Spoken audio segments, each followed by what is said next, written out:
The Ford Motor Company, and by extension Henry Ford himself, have a pretty interesting history. In fact, let's take a quick look at Henry Ford's Wikipedia page. Let's see, in the 1920s, Ford promoted anti-Semitism through his newspaper, The Dearborn Independent, and through his book, The International Jew.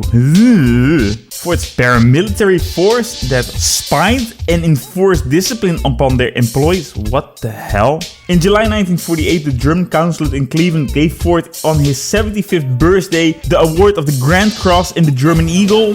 Hey yo, what the fuck? Yeah, maybe it's smart if I just stick to the Ford Motor Company. So besides all the shenanigans of the founder of this company, the Ford Motor Company is pretty interesting. They perfected the moving assembly line, they built the legendary Model T, and they basically helped America on wheels. By 1917, Ford had become one of the most successful companies in America.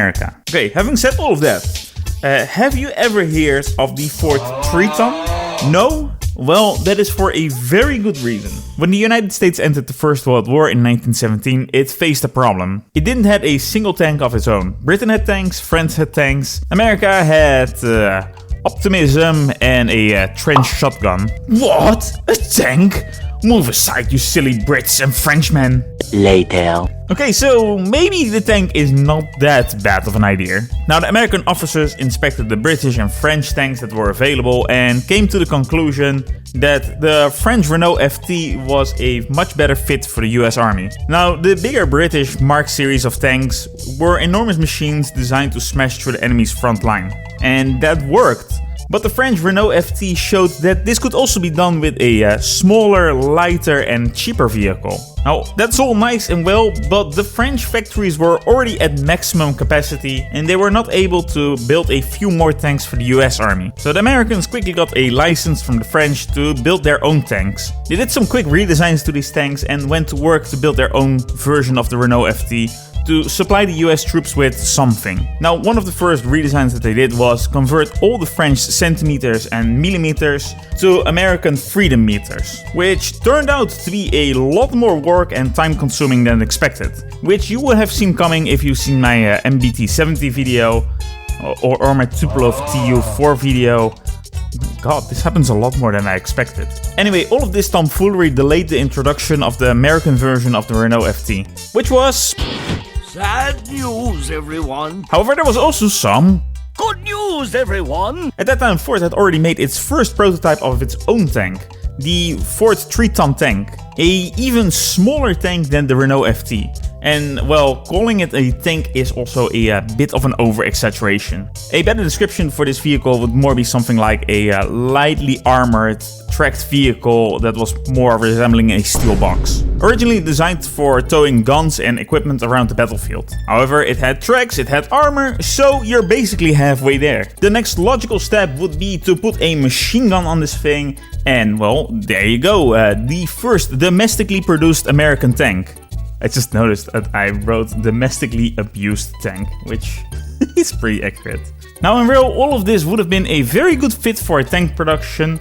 Ford was already known for its assembly line, and World War I was a war of who can produce the most shit the fastest. Not as much as the sequel, but still. Now, to make this thing into a tank, it required a few modifications. Now, there was already space for a driver and an extra person on the left side of the driver, so mounting a machine gun in the left side would be relatively easy. However, by doing that, you would also lose a hatch in the front. Now, the gun that was initially selected to be used in this tank would be the M97 Marlin. However, this gun was by that time considered a little bit outdated, so instead later it was chosen that a Browning machine gun would be installed there. They also considered a version with a 38mm gun, however this plan was quickly scrapped.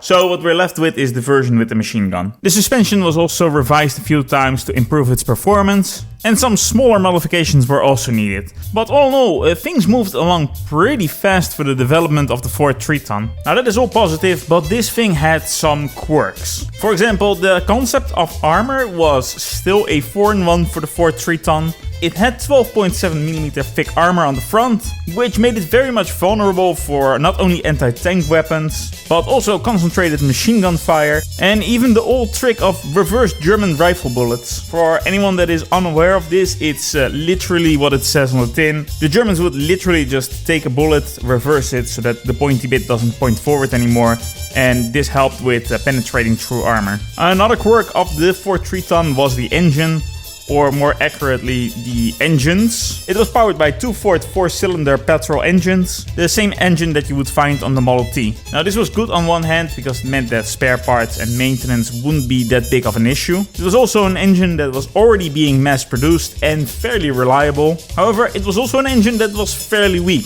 hence why you needed two of them. And the two engine situations gave a other problem, that being that driving this thing must have been an experience. Okay, so these two engines would both control one track, so you had one engine for the left track and one engine for the right track. Which meant that controlling this thing was a bit weird. It was not as bad as the earlier British tanks, but still, it had a bit of a learning curve. The simplest way that I can put it is it had two levers, one for the right track, one for the left track, and two brake pedals, also one for the left track and one for the right track. Okay, so in the simplest terms, you want to go left, you need to put the left engine in neutral and keep driving on the right engine. Would you like to make a very sharp turn? Okay, put the left engine in reverse, keep the right engine running, and congratulations, you're turning to the right.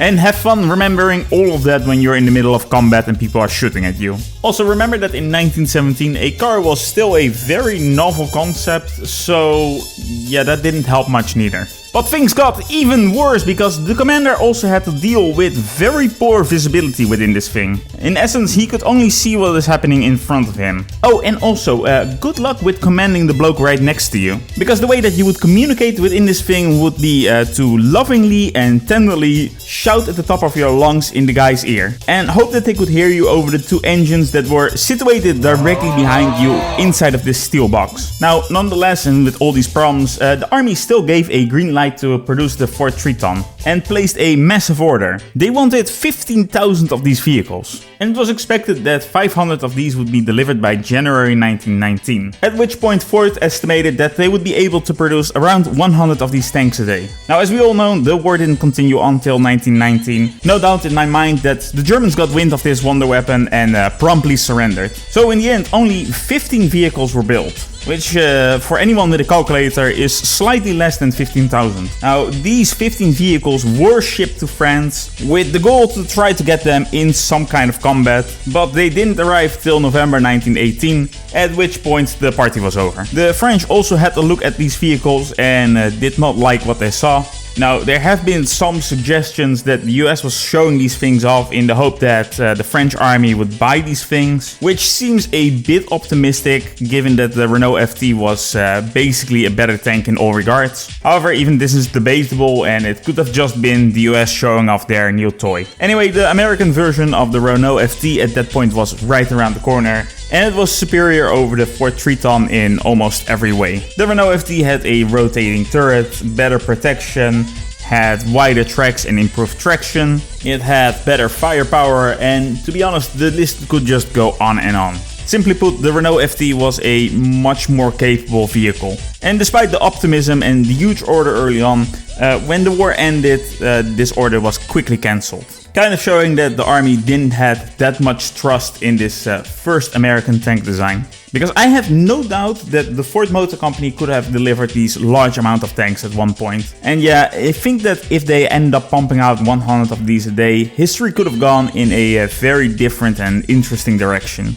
So yeah, the Ford Triton, it's a little bit of a weird oddity in history, and also it's a technological dead end, which also makes it pretty interesting to think about because besides Ford being one of the biggest manufacturers in America, having a pretty good head start and being one of the first ones in the field, Ford never became a major tank designer. But if the war would have dragged on and the Ford Triton would have been used in somewhat successful ways, things could have gone completely different. Like, this is all just speculation, but maybe the US could have looked at that and been like, oh, the smaller tankettes are the way to go. And in World War II, we could have seen much smaller tanks, much like the Italian L335 tankettes. What is this? A center for ants? Or maybe it could have been a base for other tank designs, a bit like how the Cardin Lloyd was the base of many other European tank designs. Armored Austerity made a excellent video about the Cardin Lloyd, which you should definitely check out. I'll leave a link in the description. Now, of course, that is a very small chance that that would have happened because let's be completely honest here, the Ford Triton was kind of shit. But it's still very interesting to think about. But you know, seeing all the funny business with the founder of this company, it might be for the best that this little thing failed.